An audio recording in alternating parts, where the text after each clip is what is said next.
Hi guys, and welcome back to my YouTube channel. It's been a while, yeah, and it's even my first time in year 2026 on this channel. I've promised myself to drop at least a video every month in this year. If I don't, come for me. I really want to post a video every month, and this is literally ending already, and I'm like, no, I have to stick to this thing I've told myself, and I'm going to do it. So today I want to share something really personal to me. I would love to share, of course, and something I want each and every one of us to learn from, and I'm also going to even learn from it. So today I'll be sharing 20 things I've learned in my 20 something years in life. Please, once again, if you are yet to subscribe, please do now, and please click on the like button, like this video, so that YouTube can recommend it to other viewers and get it to many more people that need to see this. So please like this video. Once again, we'll be talking about 20 things I've learned in my 20 something years in life. I bet you want to know what the last one is. The first thing I've learned is you don't need to have everything figured out before moving. Sincerely speaking, experiences in life have really showed me that if you have something you want to do, especially an idea or a course you want to take, see, just start, just go for it. A passage in the Bible says, does a man want to build a house and does not sit down and first count the cost? Yes, you sit down, count the cost, and don't overthink it too much. Seriously, just go for it. There's something you're aiming at, just go for it. You don't need to see the end from the beginning. You've had the idea already, just start it anyways. The second lesson I've learned is that God's timing is always better than urgency. In my nursing journey, I had to stay at home for a year after secondary school. It felt like a setback. It felt like, oh, my colleagues were already in school and I was at home. I was just sitting for JAMB again. Not like I failed my last JAMB. I wasn't offered my course of choice at that time. And so it felt like a setback for me. But meanwhile, God's time is sincerely the best. This Yoruba adage says, Masari Koja Kadara. Legit, don't run past your destiny. God's timing is usually the best than urgency or anything we think supposed to come first or last, whatever. Third thing I've learned is that protecting your peace is not selfish.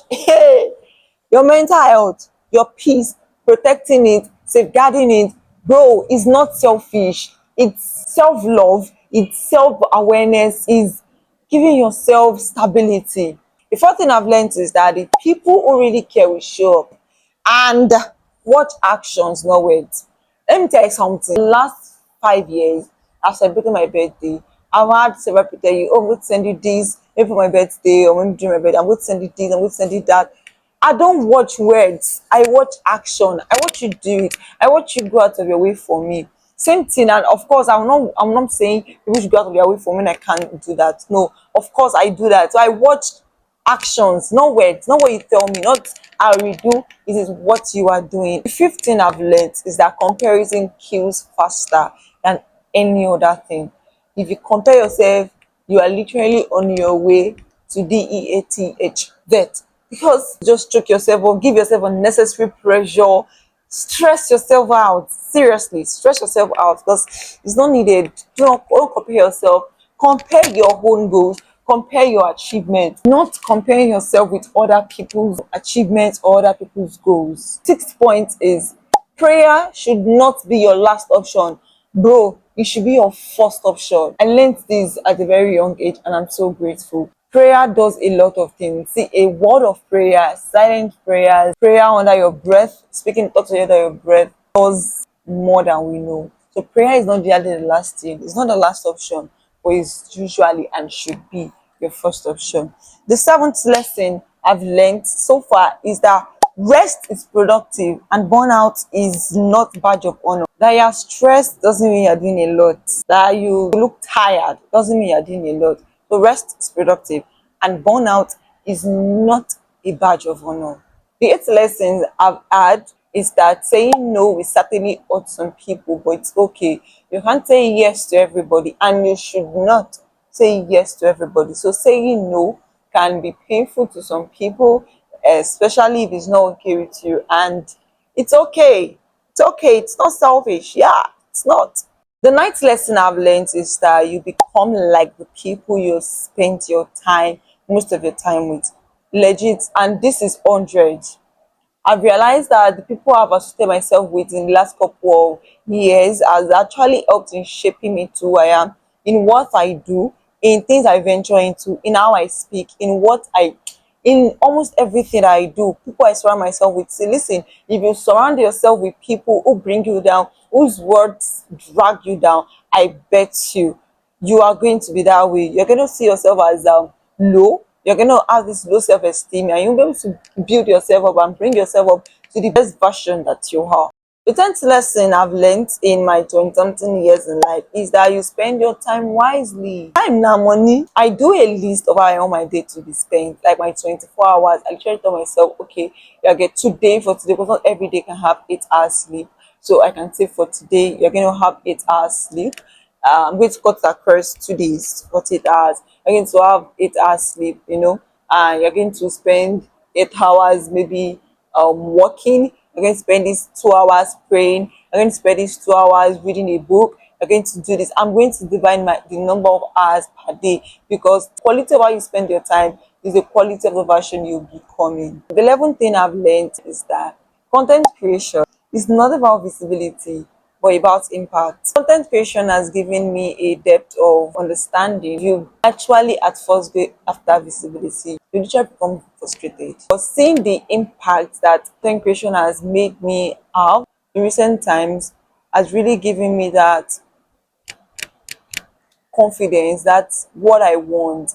So for me, to me, it's not much about on the visibility, but the impact I'm able to make. The 12th lesson I've learned is that being consistent is key in many things in life. See, be it in your prayer life, your academic life, your friendship life, your relationship life, anything life. You have to be consistent. You really have to be consistent to see results in it. 13th lesson I've learned is that humility will open door which talent alone cannot. Your talent, your gifts can open door for you, of course, you can meet people and all, but your humility, your character, your behavior, it what sustains you in the long run. So personally, I've met people who, by God's grace, I've met people, and in the long run, you see that these people, these other big people, try to detach themselves because they can sense pride, sense too much ego and all. Humility is very key. Humility is very important in our lives. Another lesson I've learned is that not everybody can understand your journey, and that's okay. You don't have to keep explaining yourself to people. Once you try to explain and they don't understand you or try to pull you down, it's just back up, just leave them. Everybody cannot understand you. Work with those who believe in you, who have positive insight about what you are doing, and who can help you sincerely grow. Another lesson I've learned is that asking for help is not weakness or strength. Even when people ask me for help, I see it as, oh my God, that's taking this person a whole lot of strength to ask me for this help. And so I see how I can be of help. So personality, when I see that things aren't really that comfortable for me and this person can actually make it better, I do not hesitate to ask for help. I ask for help ASAP. I ask for help, and I've seen that it's a sign of strength and not a sign of weakness. Another lesson I've learned is to trust my intuition. I trust my intuition a whole lot. And mind you, the Holy Spirit is the one who speaks to us and comes as intuition. So it comes like, oh, my mind is saying, oh, my head is saying, oh, I'm thinking. So they are intuitions, and I trust it. So if I'm hearing my mind, if I'm hearing, just get up from here, leave this place, I do that. So I trust my intuition a lot, and that's helped me in my few years in life. Another lesson I've learned is that loving people is not wasted work. I love people with all my heart, and if you know me, you know I'm a lover of people. I love people being around. I love celebrating people. I love to connect, and I believe it's not a waste. I feel it's come back to you, and it just makes me happy. It just makes me feel loved myself, and I've realized that long people is not a waste. If you're here to like this video, please do now. I'll give you a few minutes. Please like this video. Another lesson I've learned is that your joy is from within. Nobody should steal your joy. Nobody can even steal my joy. I try as much as possible to make myself happy. Not even family can help you sustain your joy, but you have to be intentional about sustaining your joy. I think that is very important. Another thing I've learned is if you can't beat them, I do my own. I see myself as being unique, and if I see something, if I see some people and I'm unable to join them, I do my own. And funny enough, I've seen areas where people come to me and say, "Oh, your idea is unique. What you're doing is unique. I've not seen something like it before," and they want to be a part of it. My phone space is full already, and I don't know what else to delete. Last lesson I've learned is that God is all sufficient. God is sufficient in everything we want to do. And it does use men to fulfill his purpose. So he's going to send men to help you. I have people in my life that are God sent to me because they have pushed me from where I used to be to where I am now. And I'm grateful for them. So I'm of a very big belief that God sends men to help you to navigate life, to make things easy, to make life easy. And God is all sufficient, is enough for me, is enough in all I do. God is enough for me. If you learned one thing or the other, let me know in the comment section. And if you have something you want to share with us, what you have learned so far in your years in life, please do us to share it. We would love to hear from you. I would love to hear from you. Share this link, the link of this video to people. Help me hear what I've learned, 20 things I've learned, and let them come and share what they have also learned, and we can all make this world a better place for you and I remain yours, Esther Oluwayemisi, aka Esther Life. Share, like, comment. Mwah.